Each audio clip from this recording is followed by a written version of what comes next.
The way, I've mentioned this before, I'm going to mention it again, the way, I don't write sermons.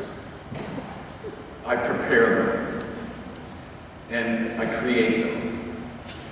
And there's a blessing to that, and I don't know if it's a curse, but there's two sides to that coin. And one of the challenges for me in the way I prepare a sermon is I'm never really done till now. I've got my notes, and one of the blessings for me is spending all these years preparing sermons. It's not just a sermon, it's also, I think about these things. I wonder. That word wonder has become so important to me. I think one of the most important and one of the most sacred and one of the most holy things we can do is wonder about this stuff. Because we can walk through life, no matter where we are, and be wondering about these things. And so I've been wondering a lot this week about what is greatness? What is greatness? What is greatness in the eyes of God? What was greatness in the eyes of Christ? How do you become a great Christian? Doesn't that seem a little paradoxical? How do we do this? So I looked up the word. I asked my computer, what is greatness? You know about this internet thing, right? You've discovered this. What is greatness? Here's one definition I came up with, and it's not altogether satisfying to me, but the last line is the one that I like the most. What is greatness? Greatness can be defined as the quality or state of being important, notable, distinguished, powerful, large in size, stature, number, or skillful. Okay. It is a term that gives the impression that someone or something is superior or better than others. Okay. Someone who has greatness distinguishes themselves from others, sets themselves apart, and is truly eminent in their field. Okay? Now here's the one I like the most. Greatness is the quality that radiates from the inside out when someone is honoring their values and living a life of purpose. I like that one. Greatness is the quality that radiates from the inside out. That's the one I think we all can do. Radiate what Jesus was talking about in terms of greatness. Jim Taylor, PhD, is a fairly well-known motivational speaker. He works with famous athletes and other significant leaders. And he has written an article entitled, How to Find Your Own Personal Greatness. He says we all should try to find our own personal greatness.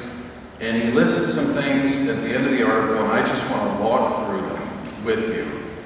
He says, achieving your own personal greatness boils down to being, one, passionate and committed, because a lot of that striving for your own personal greatness is boring, monotonous, tired, and painful, so you have to want it bad. Okay? You have to be patient, knowing it will take a long time and being willing to stick with it until you've achieved your goals or come close. You have to be persistent. Just keep grinding away. You have to have perseverance, hanging tough in the face of setbacks. Resilience, accepting and bouncing back from the inevitable failures you will experience along the way. And lastly, be relentless. setting your eyes on the prize and never wavering from striving toward your dreams. It all sounds pretty darn exhausting to me. I like this notion of us discovering the great peace of Christ that we have inside of us, and we radiate that. I think that's greatness.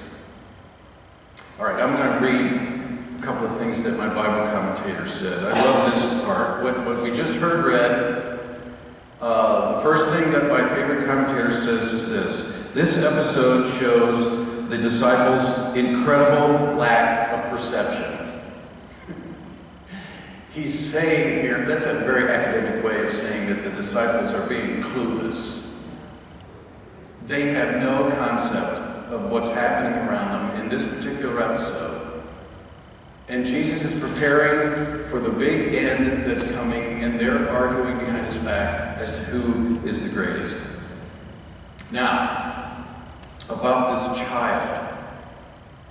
Quote, Jesus, in order to illustrate to the disciples what greatness is, Jesus takes a child from the household into his arms and tells the disciples that those who receive a child receive Jesus, and those who receive Jesus receive God. Now, hear this.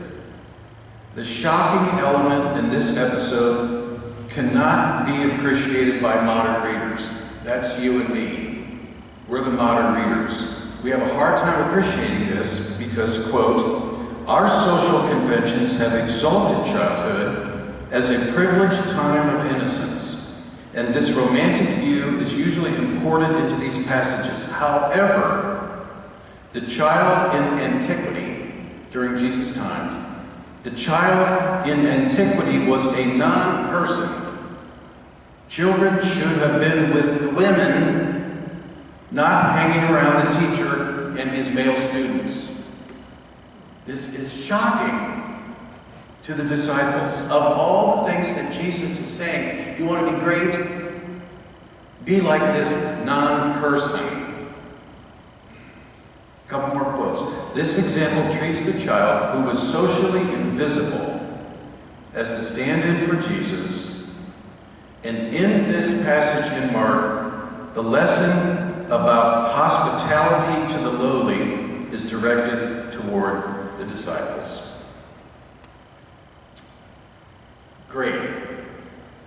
Greatness. What is it?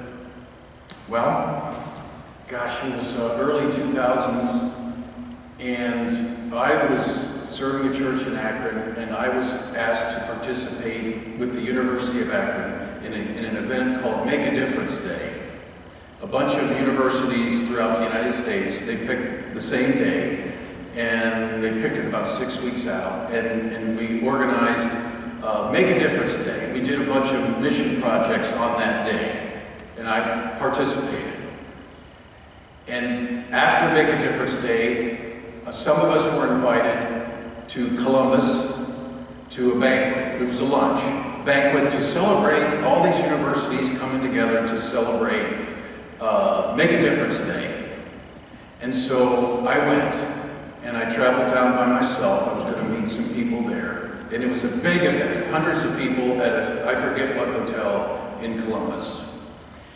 And I was taking an elevator up to the floor where the banquet hall was, and I got to the top. I said elevator, I meant escalator. I took the escalator up, and I got to the top, and a guy walking along this way came this way, looked at me, smiled, said hello, and I said hello, and he kept walking, and I said to myself, that's Jim Tressel. Now, if you don't know what Jim Tressel is, he at the time had the most important, powerful position in the state of Ohio. He was head football coach at Ohio State. Walking by himself, I said, I just had to know Jim Tressel. It gets better. I went in, and I was at one of the tables at the front because the president of the University of Akron was part of our party. And I walked up to the table, and the president, my seat was right there, the president of the University of Akron was right there, and sitting right there was Jim Tressel. I got to have lunch with Jim Tressel. And this week I was wondering about greatness. And I'm here to tell you, he was so down to earth, so friendly, asked a bunch of questions about me.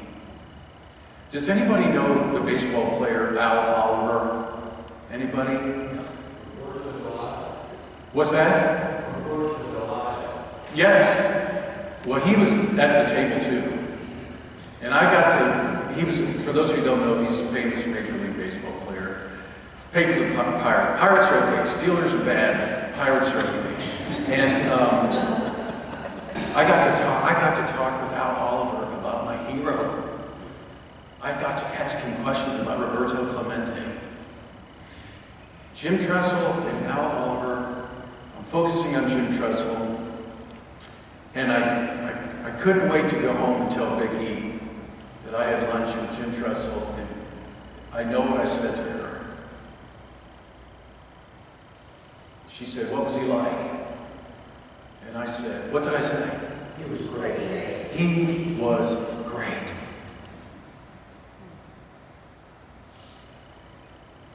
I don't have a definition of greatness that I really like. But I know what a great friend is. Because I've got some. And I know you do too. And I know what a great wife, what a great partner is. And I know what a great son is. And I know what a great church is. Greatness. I want to finish with this. I've read it before. I want to read it again. And it's by Ralph Waldo Emerson, and it's part of my funeral service, but it's really for the living.